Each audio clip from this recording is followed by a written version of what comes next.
নমস্কার বন্ধুরা, বর্ষাকাল মানেই বাজারে এখন ইলিশ মাছের রমরমা। ইলিশের রেসিপির মধ্যে ইলিশ ভাপা খুব জনপ্রিয় একটি রেসিপি। তাই আজ আমি আপনাদের সাথে শেয়ার করব ভাপা ইলিশের একটি রেসিপি। দেখুন, এখানে আমি অনেকগুলো মাছই কিনে নিয়ে এসেছি বাজার থেকে। এরমভাবে আমি পিস করে নিয়েছি মাছগুলোকে। এবার আমি 4 পিস বড় সাইজের ইলিশ মাছ আমি নিয়ে নিয়েছি। প্রথমে আমি একটি মশলা করে নেব। মশলার জারে আমি প্রথমে নিয়ে নিচ্ছি এই বাটির 1 বাটি সাদা সর্ষে, 1 বাটি কালো সর্ষে, হাফ বাটি পোস্ত দানা, 1 বাটি কাঁচা লঙ্কা আর সামান্য জল দিয়ে দিচ্ছি। এখানে কিছুটা টুকরো করে রাখা নারকেলের টুকরো আর 4টে কাজু দিয়ে দিলাম। এখানে 1 চামচের মতন দই, টক দই দিয়ে আমি এবার এখানে একটা সুন্দর মিহি পেস্ট করে নিয়েছি। দেখুন, আমি এখানে দেখিয়ে দিয়েছি, এইভাবে পেস্টটা আমি তৈরি করে নিয়েছি। পেস্টটা তৈরি করে আমি একটা টিফিন বক্স নিয়ে নিয়েছি। টিফিন বক্সে আমি পুরো পেস্টটাকে দিয়ে দিচ্ছি।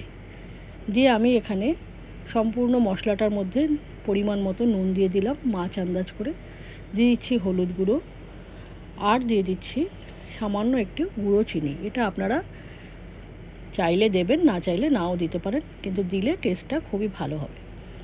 এবারে সমস্ত মিশ্রণটা আমি মশলার মধ্যে খুব ভালো করে নুন হলুদটাকে মিশিয়ে নিচ্ছি। খুব ভালো করে মেশানো হয়ে গেছে। এবারে মাছের পিসগুলো আমি নিয়ে একটা একটা করে সমস্ত মশলাটা গায়ে লাগিয়ে দিচ্ছি। দেখুন, ভিডিওতে আমি এখানে দেখিয়েছি, এক একটা করে মশলা আমি মাছের গায়ে লাগিয়ে দিচ্ছি। এইভাবে 4টে পিসই আমি নিয়ে ভালো করে মশলা লাগিয়ে দিলাম টিফিন বক্সে। সব মাছের গায়ে মশলাগুলো মাখিয়ে নিলে আগে থেকে মাছগুলোর বডিটা ফাঁকা থাকবে না আর ভালো হবে। এইভাবে আমি 4টে মাছই এক এক করে সমস্ত মশলা সুন্দর করে লাগিয়ে নিলাম। এখন যে মিক্সার জারে আমি মশলা করেছিলাম সেই জারটা একটু জল নিয়ে আমি সেই জারটা ধুয়ে একটু জল এখানে মাছের উপরে দিয়ে দিলাম। দেখুন, এখানে ভিডিওতে আমি দেখিয়ে দিয়েছি। এবার আমি এখানে দিয়ে দিলাম পরিমাণ মতন সর্ষের তেল। এটা আপনারা আপনাদের ইচ্ছে মতো কম বেশি করে নিতে পারেন। এখানে সর্ষের তেলটা দিয়ে আমি একটা চামচের সাহায্যে ভালো করে মাছগুলোর মধ্যে একটু মিশিয়ে দিচ্ছি। মাছের মধ্যে আমি এখন সর্ষের তেল দেওয়া হয়ে গেছে। এবার আমি এখানে দিয়ে দিলাম কিছুটা কাঁচা পাকা লঙ্কা। এই লঙ্কাটাও আপনারা ইচ্ছে মতন কম বেশি করে নিতে পারেন। লঙ্কাটা দিয়ে সাজিয়ে দিলাম আমি। এবারে সম্পূর্ণ স্টিম হওয়ার জন্য মাছটা এখন আমার রেডি। এবারে আমি ঢাকনাটা চাপা দিয়ে দিলাম। এবার কড়াইতে আমি একটা স্ট্যান্ড রেখে দিচ্ছি। এবার দিয়ে দিলাম কিছুটা জল। এবার টিফিন বক্সটা আমি এই জলের মধ্যে স্ট্যান্ডের উপরে বসিয়ে দিচ্ছি।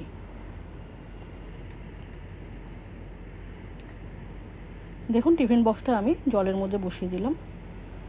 বসিয়ে দেওয়ার পরে আমি একটা ঢাকনার সাহায্যে কড়াইটাকে আমি ঢাকা দিয়ে রাখবো প্রায় 15 মিনিটের মতো, মিডিয়াম টু হাই ফ্লেমে।